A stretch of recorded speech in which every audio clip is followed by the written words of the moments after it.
call this meeting to order. Please stand for the invocation by Councilmember Casino and turn off your electronic devices.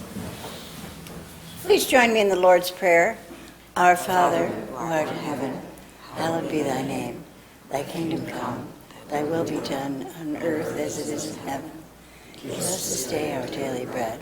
Forgive us our trespasses as we forgive those who trespass against us. Lead us not into temptation, but deliver us from evil. The Pledge of Allegiance. I pledge allegiance to the flag of the United States of America and to the republic for which it stands, one nation, under God, indivisible, with liberty and justice for all.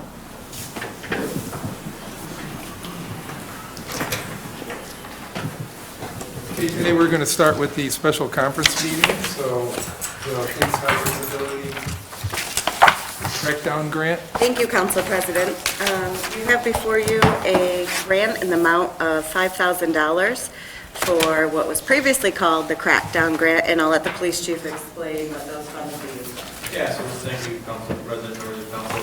Those funds are used for DUI patrols or specific areas for specific dates during the year. It does start October, goes through September of the next year, and again, those are specific dates for DUI patrols and DRE call-outs during that period. And I did not attach the period, but it's around the holiday season for the most part, so this just helps us with that. Any questions, sir? I assume this is time sensitive and that's why we're going to... We'd respectfully request that it moves to tonight's business meeting. Right. Just wanted to confirm. Thank you. Thank you. Anyone else? Okay, so is council in consensus to move that to tonight's business meeting? Yes. Okay, that gets moved. A motion to adjourn the special conference meeting. Ms. Schmidt, seconded by Mr. Healy. Call the roll, please. Councilmember Schmidt? Yes. Richmond? Yes. Bayakowski? Yes. Jankowski? Yes. Veely? Yes. Casino? Yes. Nally? Yes. McGinnis? Yes. Briggs? Yes. I call to order the regular business meeting. You've all been given a copy of September 2022's financials. Any questions or concerns in reference to those? Okay, so are we in consensus to approve the September 2022 financials? Yes. Okay, those are approved. You've also been given a copy of the October 2022 minutes. You've had a chance to look them over. Is there any questions or concerns? Is everyone in consensus to approve the October 2022 minutes? Yes. Okay. Agenda items, number 96, 2022, the seeker for the animal ordinance. Ms. Briggs. 97, 2022, the actual ordinance. Ms. McGinnis. 98, 2022, the folding machine. Mr. Richmond. 99, 2022, the deferred compensation plan. Mr. Canale. 100, 2022, the phone system. Mr. Bayakowski. 101, 2022, the ice rink chiller system refrigerant. Mr. McGinnis. I'm sorry, we'll give that to Mr. Lee. Yeah. Mr. Someone McGinnis, sorry, did. you have one. Yeah. No, Paul's going to do it. Trying to spread it around. Yes, yes, yes. 102, 2022, the O'Connell Electric Company for the maintenance contract. Ms. Casino. 103, 2022, the Petroselli Design and Construction, Richmond Avenue and Harvest Avenue. Mr. McGinnis. And 104, 2022, the crackdown grant. I'll take it. Ms. Schmidt.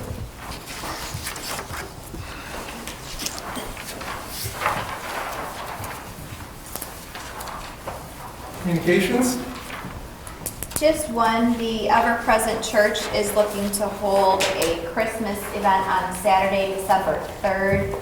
This is in the same time frame as Christmas in the City, 12 to 8 p.m. in the City Center. This would just be in the concourse outside of their location. There will be a nativity, gifts, candy, and hot chocolate. Any questions or concerns on that? And that's the only one you said you had? Yes. that's it.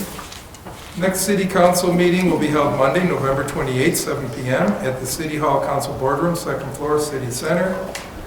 City Attorney, have anything to report? Nothing specific at this time, but one matter for executive session.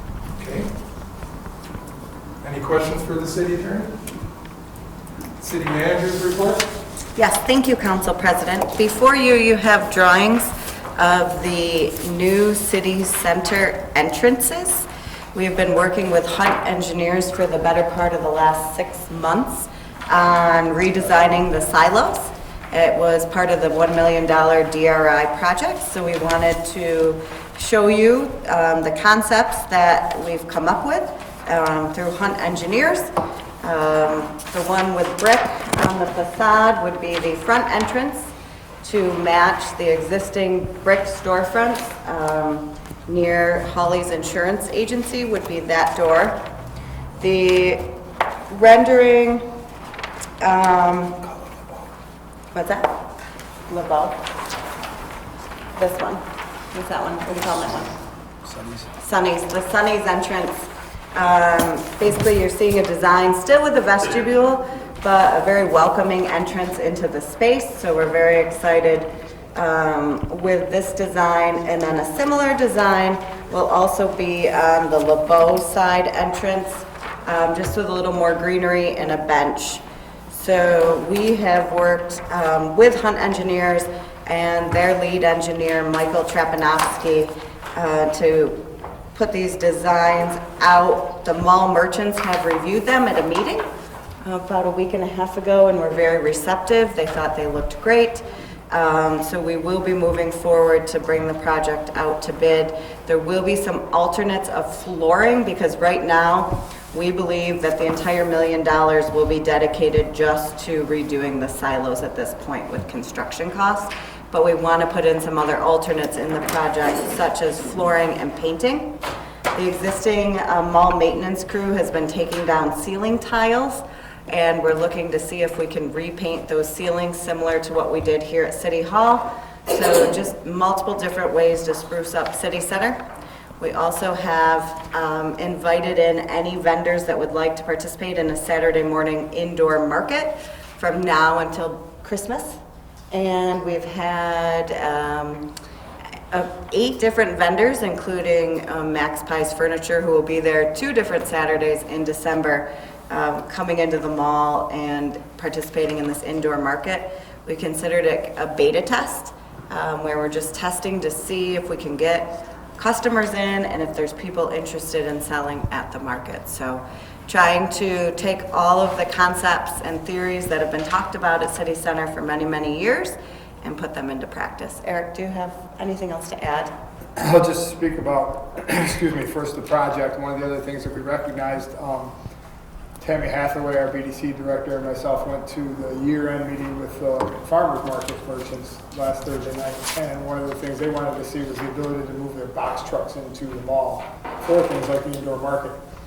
So that's one of the other add-ons that we've asked for a pricing on is there's actually a spot around the back parking lot that comes right in between the opticians and the Doctor's office. doctor's office right by the Penny's entrance, with the ability to potentially put a roll-up door there that could get that in. And then the second thing, just about the mall market, we received 2 more applications today for vendors, so that continues to increase. And actually, one of the vendors reached out to us today to see about them actually running the market. So we're kind of excited about what the future holds for that, including extending it past the Christmas holidays.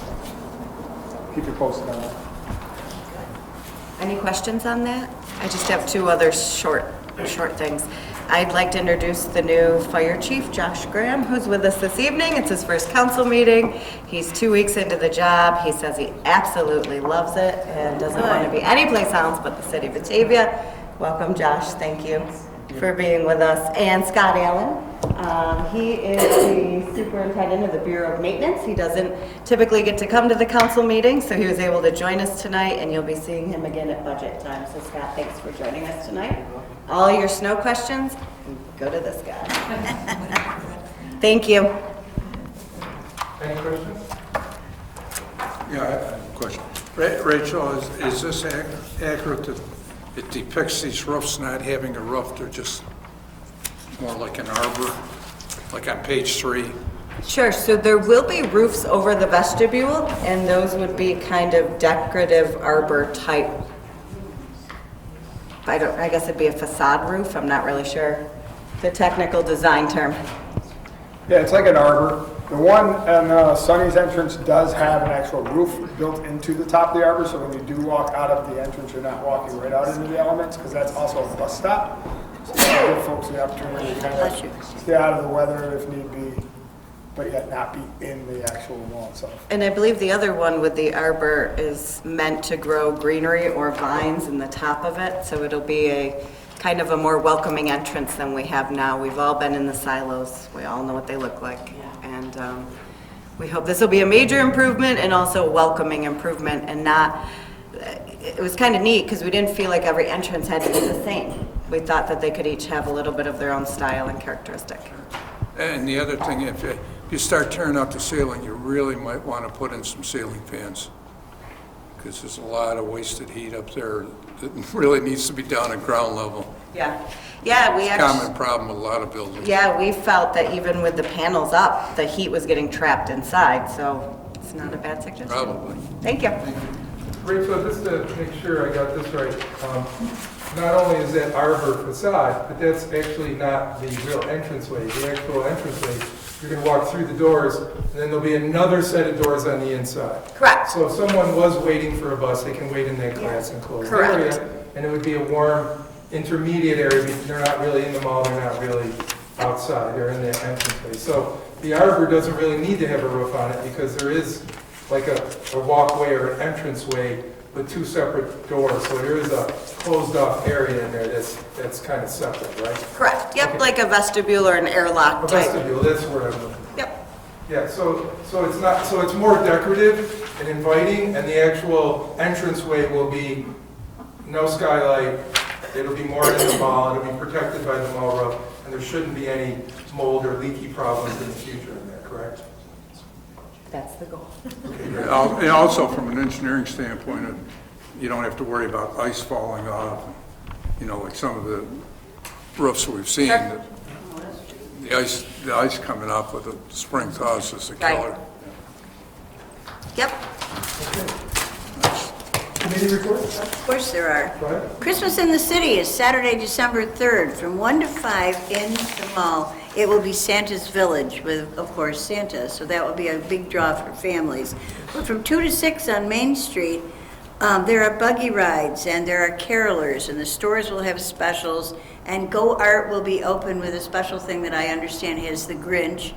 And at 6 o'clock, there's a big parade, so encourage everyone to go because it will be a great evening. And I believe they're looking for volunteers still, right? Yes, they are, So if you volunteers wanna for get everything. involved, jump right in. I'll be with the chili if you need me. Any other committee reports?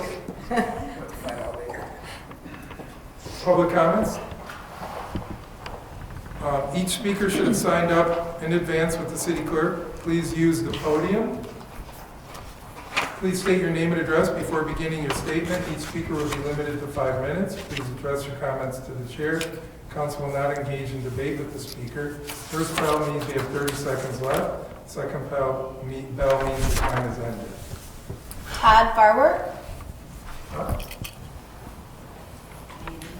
A moment while I rearrange the microphone. Okay, yes, Can you hear me? yes. Okay. My name is Todd Varnick. I'm Chief Policy Officer at West New York Independent Living, which includes independent living of the Genesee region. My technical address is 3108 Main Street in Buffalo, New York. but I do work here at the ILGR offices in Batavia on Main Street. I'm here to talk about the two issues that are in new business tonight. 92, 2022 and 93, 2022, the animal restriction ordinance. I've made comment on this before. I see no changes have been made to the bill, and I'm very concerned. We have proposed language to make sure that this ordinance is in compliance with the federal law, because currently it is not. It deliberately excludes one class of animal that has deliberate protection under federal law and excludes multiple classes of animals that have deliberate protection under fair housing law, which isn't necessarily something you can escape.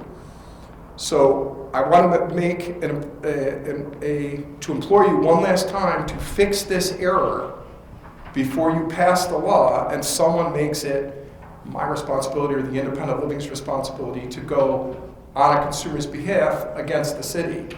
The question I would like the council to answer for me, if they can respond to comment, is how will the protected animals that are covered under federal law be reasonably accommodated, taking into account this ordinance? I thank you for your time and attention. George, do you want to? Yeah, we've addressed this before. As a matter of preemption, local zoning codes are subject to state and federal law. The protections that exist under the ADA exist regardless of the statute. That's number one. Number two, local zoning codes do not specifically incorporate references to the ADA. You know, whether it's our code or other municipality codes, you don't basically go forth and make references to and incorporate and accept out ADA requirements. The ADA, state law, preempt the requirements of the local zoning codes to the extent those protections exist. Those protections, if they're available to a citizen or resident, are going to exist tomorrow just like they do today. And it's as a matter of drafting, they're not incorporated into each local zoning code. So to be careful here, to make sure I understand this. So what you're basically saying is, if the code person was receive a complaint, the first thing they would do is make sure there wasn't a federal protection involved before they went and addressed it, is what you're telling us? Absolutely. If there's protections afforded to a resident, those protections exist pursuant to state or federal law. The local zoning code doesn't change that. There's no need, in our view, to go forth and make exceptions and references to it, because that's not how these local zoning codes are drafted, number one, and no other municipality does that, number two. It's just not the way those local codes are drafted. So if this law as written is gone through, we shouldn't be affecting anyone's federally protected rights to have some type of a animal, support animal or type of thing like that. No. What is the animals in question? The rights that exist, if somebody is covered by those protections, are going to continue to exist. They happen to fall under other provisions of state or federal law. That could change by virtue of local zoning code change passed by the city of Batavia or any other municipality in New York State. And then secondly, like I said, we've looked at other zoning codes related to farm animals, and none of the other municipalities that have adopted such codes have gone into the situation of carving out exceptions for it. Again, because those state and federal protections preempt local zoning codes. So Right. the protections exist. Right. Right. We can write any code we want to write, and if it's protected federally or on the state level, that trumps our It code. automatically becomes an exemption in a sense. So if someone has a small pony, and we say, no, you can't have ponies in the city, and then they say, but under the federal law I can, then it's a done deal. Under the federal law, they're allowed, as long as they meet the requirements medically or whatever is required there. And that trumps any local ordinance that doesn't even get enforced.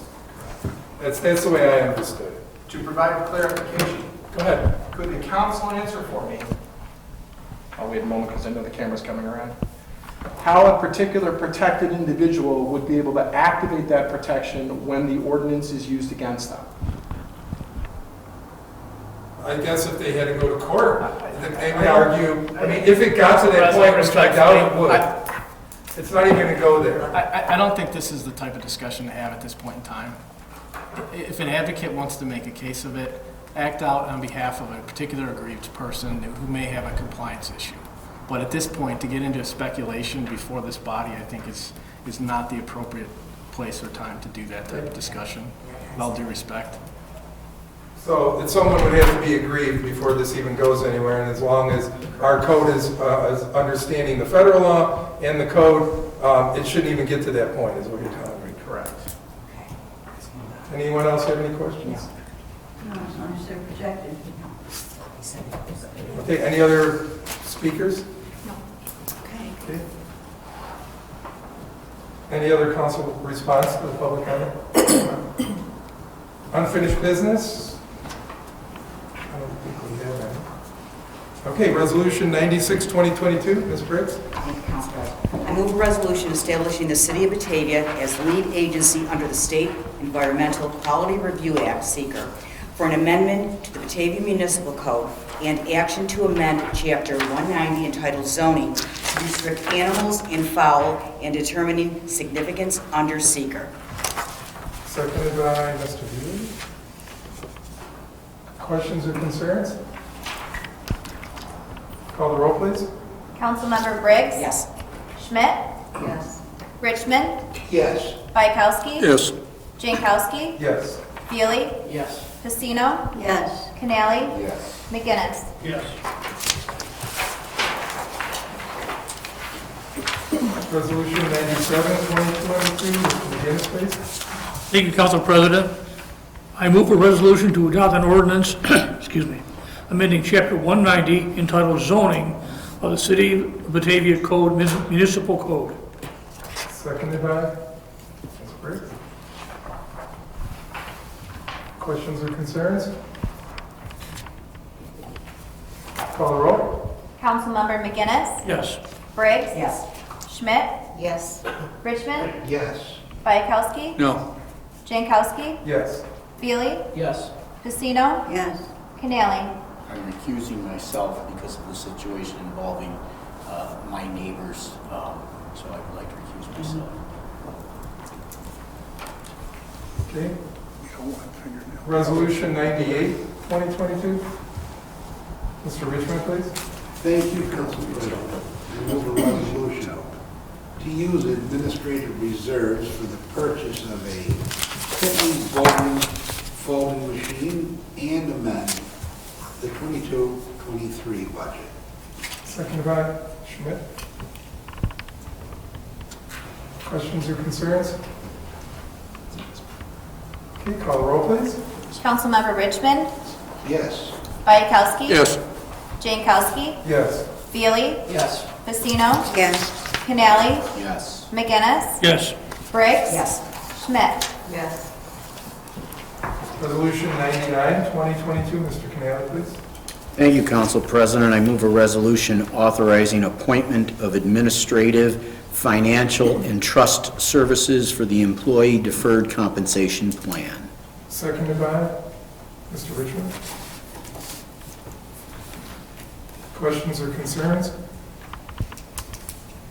Call the roll. Councilmember Canali? Yes. McGinnis? Yes. Briggs? Yes. Schmidt? Yes. Richmond? Yes. Bykowski? Yes. Jankowski? Yes. Feely? Yes. Pacino? Yes. Resolution 100, 2022. Mr. Bykowski, please. Thank you, Mr. President. I move a resolution to enter into an agreement with Ring Central for implementation of a city phone system. Seconded by Mr. Beal. Questions or concerns? Call the roll, please. Councilmember Bykowski? Yes. Jankowski? Yes. Feely? Yes. Pacino? Yes. Canali? Yes. McGinnis? Yes. Briggs? Yes. Schmidt? Yes. Richmond? Yes. Resolution 101, 2022. Mr. Bailey, please. Thank you, Council President. I move a resolution to use reserve ice rink funds for an emergency purchase of R22 refrigerant for the ice rink chiller system. Seconded by Mr. McGinnis. Questions or concerns? Call the roll, please. Councilmember Feely? Yes. Pacino? Yes. Canali? Yes. McGinnis? Yes. Briggs? Yes. Schmidt? Yes. Richmond? Yes. Bykowski? Yes. Jankowski? Yes. Resolution 102, 2022, Ms. Pacino, please. Thank you, Mr. President. I move a resolution to enter into an agreement with the O'Connell Electric Company Incorporated for the 5-year electrical preventative maintenance contract. Seconded by Ms. Schmidt. Questions or concerns? I have a concern that probably is not important, but in O'Connell should have a capital C. I don't know if that makes a difference or not. It's just a scrivener's Just a error? typo. Yeah, I put a capital C on here. Sorry, I saw it when I was doing it. sorry. We all have to put capital Cs on ours to make it legal. Yeah, Thank you. because otherwise it may not go through and we won't have electric. Any other questions or concerns? Call the roll, please. Councilmember Pacino? Yes. Canali? Yes. McGinnis? Yes. Briggs? Schmidt? Yes. Richmond? Yes. Bayakowski? Yes. Jankowski? Yes. Veely? Yes. Resolution 103, 2022, Mr. McGinnis, please. Thank you, Council President. I move a resolution authorizing the agreement with the New York State Department of Transportation for supplemental agreement Marchalizi, I hope I pronounced that right, portion of design and construction associated with the rehabilitation of Richmond Avenue and Harvester Avenue. Seconded by Mr. Veely. Questions or concerns? Totally destroyed that Italian I name. know. Totally. You weren't even in the right zip code for that. I believe it's pronounced Marcus. Marcaselli. Okay, call the roll, please. Councilmember McGinnis? Yes, yes. Briggs? Yes. Schmidt? Yes. Richmond? Bayakowski? Yes. Jankowski? Yes. Veely? Yes. Pacino? Yes. Canali? Yes. And Resolution 104, 2022, Ms. Schmidt, please. Thank you, Council President. I move a resolution to amend the 2022-2023 Police Department budget to reflect the receipt of a Stop DWI grant amendment in the amount of $5,000 to address the crimes of driving while intoxicated and/or driving while ability impaired by drugs during specified high-visibility engagement campaign periods. Seconded by Ms. Briggs. Questions or concerns? Yeah, thank you, Mr. President. I have a question for the chief. Do we have the capability to determine, if someone's under the influence of, like, marijuana? Yes, we have officers that are certified as drug recognition experts. So if an officer that is not certified as one happens to pull over an individual and they just can't figure out if the individual is high or intoxicated on some other substance other than alcohol, they can call in this specific person with that expertise, and they will make a determination if they're Very under the good. influence. How many people do we have? How many experts or qualified people? We currently have 2 on the force, but there are several throughout. Okay, thank you, sir. Any other questions? Call the roll, please. Councilmember Schmidt? Yes. Richmond? Yes. Bayakowski? Yes. Jankowski? Yes. Veely? Yes. Pacino? Yes. Canali? Yes. McGinnis? Yes. Briggs? Yes. Can I take us into executive session, please? Certainly. Whereas Article 7, Section 105(1)D of the Public Officers Law permits the legislative body of a municipality to enter into executive session to discuss proposed, pending, or current litigation. And whereas Article 7, Section 105(1)F of the Public Officers Law permits the legislative body of a municipality to enter into executive session to discuss the medical, financial, credit, or employment history of a particular person or corporation, or matters leading to the appointment, employment, promotion, demotion, discipline, suspension, dismissal, or removal of a particular person and corporation. Now therefore be it resolved by the Council of the City of Batavia that upon approval of this motion, the City Council does hereby enter into executive session. Seconded by? Call the roll, please. Excuse me. Councilmember Pacino? Yes. Canali? Yes. McGinnis? Yes. Briggs? Yes. Schmidt? Yes. Richmond? Yes. Bayakowski? Yes. Jankowski? Yes. Veely? Yes.